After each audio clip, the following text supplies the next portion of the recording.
Good morning बच्चों। Class 10th NCERT maths में मैंने एक्सरसाइज नंबर 5.1 में आपको 1 2 3 क्वेश्चन सॉल्व की भेजे थे, जिसको आपने कर लिया होगा। अगर आप लोग को उसमें कोई प्रॉब्लम है तो उसे आप पूछ सकते हैं।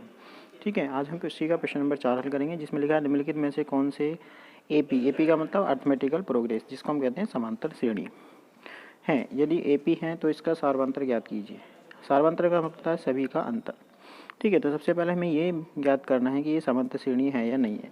समांतर श्रेणी में क्या होता है? समांतर श्रेणी एक ऐसी श्रेणी होती है जिसमें प्रत्येक पद का अपने पूर्व पद से समान अंतर होता है। यानी हर अगले पद को अगर पिछले पद को उसमें से घटा दें तो समान अंतर आना चाहिए। जैसे कि प्रश्न नंबर 1 2 4 6 8, तो आप देख रहे हैं कि 2 में 2 जोड़ा, फिर 4 जोड़ा, फिर 8 जोड़ा, इसका मतलब इसमें समान अंतर नहीं है। ठीक है, तो ये हमारी समांतर श्रेणी नहीं है। इसी तरीके से प्रश्न नंबर 2 की अगर हम बात करें सेकंड पार्ट की, तो सेकंड पार्ट में आप देखें तो जो क्रमागत पद हैं उसमें हम पहले पद को A1, दूसरे को A2, तीसरे को A3, चौथे को A4 लिख सकते हैं। अगर हमें सार्वंतर ज्ञात करना है तो हम दूसरे में से पहले को घटाएंगे, तीसरे में से दूसरे को घटाएंगे और चौथे में से तीसरे को घटाएंगे। और इन सभी के आंसर आ रहे हैं 1/2, 1/2 और 1/2। इसका मतलब इन सभी का अंतर क्या है? समान है। अतः दी गई संख्याओं की जो सूची है वो समांतर श्रेणी में है और इसका सार्वंतर क्या है? 1/2 है।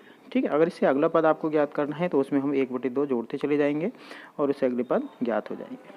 थर्ड पार्ट में बात करें तो -1/2, 1.2, -3.2, -5.2, -7.2। अगर इसमें से हर पद को A1, A2, A3, A4 add कर लें और फिर हम दूसरे में से पहला, तीसरे में से दूसरा, चौथे में से तीसरा पद घटाते हैं तो हमें आंसर मिल रहा है -2.0, 2.0, 2.0। इसका मतलब तीनों ही सार्वंतर समान है।